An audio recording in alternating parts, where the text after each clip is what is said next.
Hello, and thank you for tuning into Soul GPS.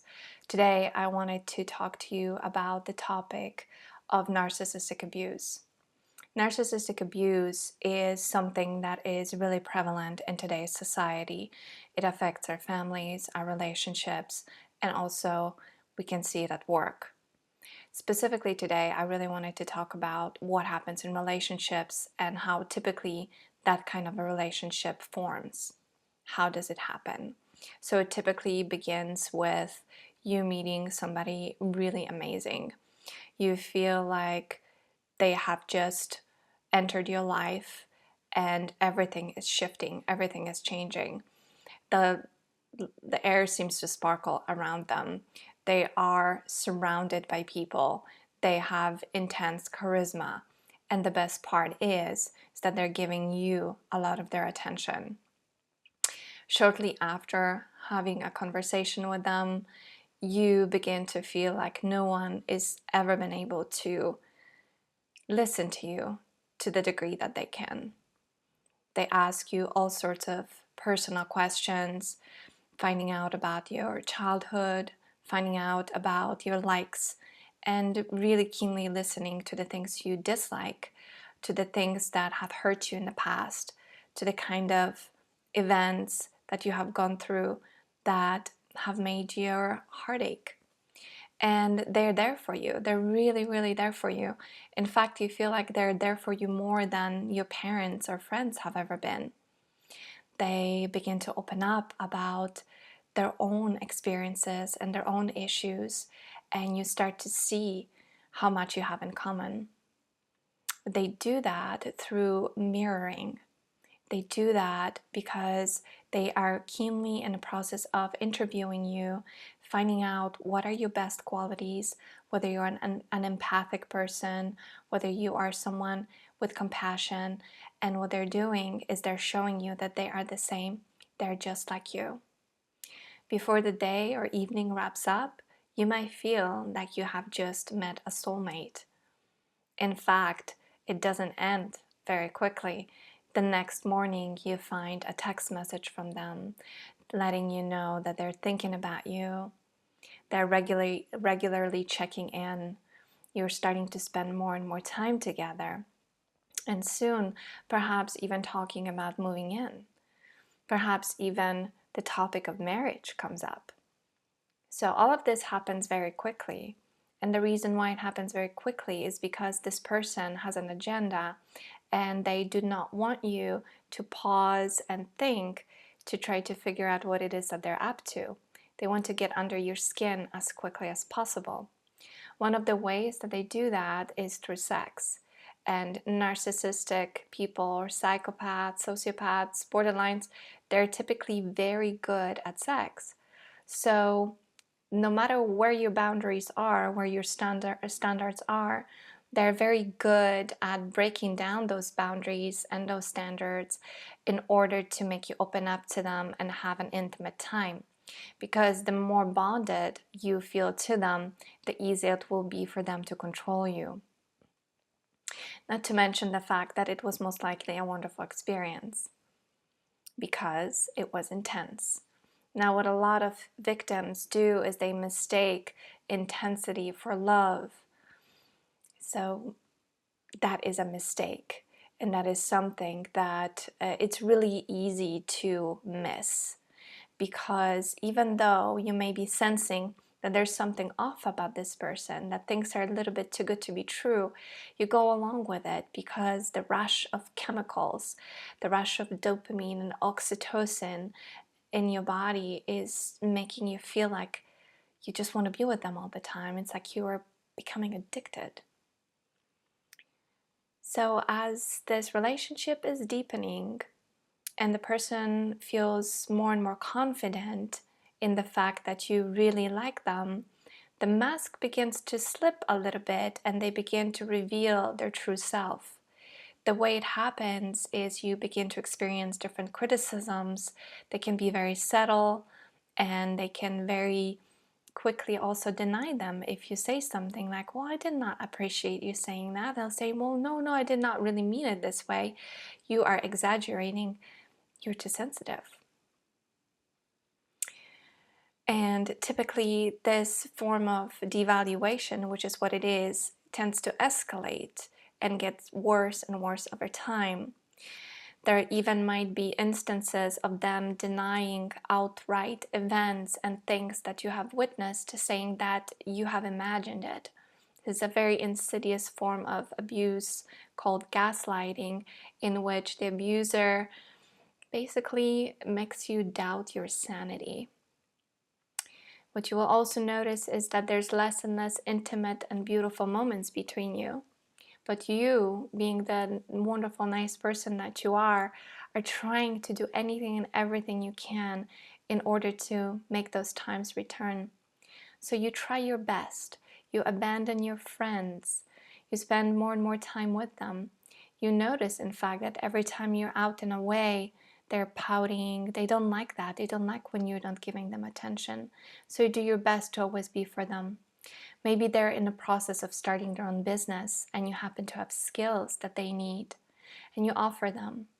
Well, soon you'll discover that your dreams are taking a backseat, your time with yourself is practically non-existing, and you're running yourself crazy trying to cook for them, do laundry for them, do their work for them, and it's typically never enough. So your body senses that and maybe it begins to shut down. Maybe you start to develop all sorts of aches and pains. Maybe you're feeling something weird in your stomach. You're not able to digest your food properly anymore. Maybe your sleep is erratic. If you have children, maybe you find yourself giving them less attention. You get more snappy and impatient. At work, it becomes more difficult to focus. Forget about anything creative. All your life revolves around them. Now, to add insult to injury, what they may do is start telling you about other people and compare you to someone they have just met. Maybe the tension gets so intense you no longer are able to stand it and you explode and you finally tell them. But to your dismay, what they do is they get into a rage. They start to scream at you. Maybe they're even throwing objects against the wall. Maybe they're beating their fists against the wall. Maybe they go as far as to hit you. One way or the other, they somehow manage to shift the blame on you. How dare you question them? How dare you question their love? And maybe part of you is beginning to believe that. Maybe part of you is beginning to believe that you really are imagining it. You really are too sensitive. They're so wonderful. I mean, you remember how they were in the beginning. But maybe part of you that really senses that this is wrong, begins to get louder and louder. Maybe you get to the point where you realize you do have to get out because the situation is getting too dangerous. Maybe you begin to fear for your life for the first time. But then, at the same time, you just can't imagine how will you be able to make it without them. After all, you've built a whole life together. Now what? Gonna start from the beginning? Well, the truth of the matter is that these people cannot change because they don't want to.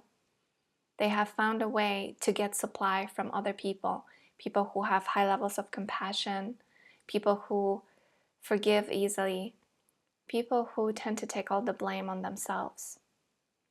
So your best shot at healing yourself and creating a new life, the life that is really truly going to give you happiness, is to get away from this person as far as you can. If you're unable to do that because they are your family, they are father or mother of your children, learn to put as much distance between you and do not share anything intimate with them, because everything and anything you share with them will be used against you. It is very difficult after leaving a relationship like this to sort through all the lies, because it's hard to tell the truth from the untruth. Perhaps your research will take you all the way back into childhood, and if that happens, know you are on the right path. You're on the path of recovery, because this is where all the patterns began. The truth is, what happened was not your fault. All sorts of successful, smart, intelligent, professional people get into relationships with narcissists. Their intelligence has nothing to do with it. What has everything to do with it are our childhood wounds, deep vulnerabilities, where we were made to feel in our young years that we were there to solve others, not ourselves, that we were not important, we did not deserve the attention. Who deserved the attention was either a narcissistic parent, perhaps a sibling, perhaps another caretaker. So we never felt like we were worthy of the love that we needed. So when we finally found a person like the narcissist who very quickly honed in on that, we felt like we finally are going to be saved. Like finally somebody gets it. Finally we'll be able to complete the loop that was opened up in childhood and never completed because we did not get enough love. If you're there and if you're suffering from narcissistic abuse, know that there is a way out. It is perhaps not easy. It's not an easy path, but it's worth your every effort to regain your sanity, to regain your sense of identity, and to finally be able to create the life of your dreams. If this video spoke to you, or if you know someone who is currently suffering, please share this video with them. Subscribe, give me a like, let me know what worked for you here. Let me know if you have any questions that maybe others could benefit from by leaving a comment below. If you do need more personal assistance, I am offering email support and I will leave my email address down below so you can email me. And I will do my best to help you. Recovering from narcissistic abuse is not easy, but it's deep work. It's work that will take us all the way to the core of our being, where our foundations get rebuilt and become more solid. We are able to take our life to another level. We're able to thrive. We're able to make our dreams come true. And this is something I wish for you. You can make it through this one step at a time, and I am here to support you.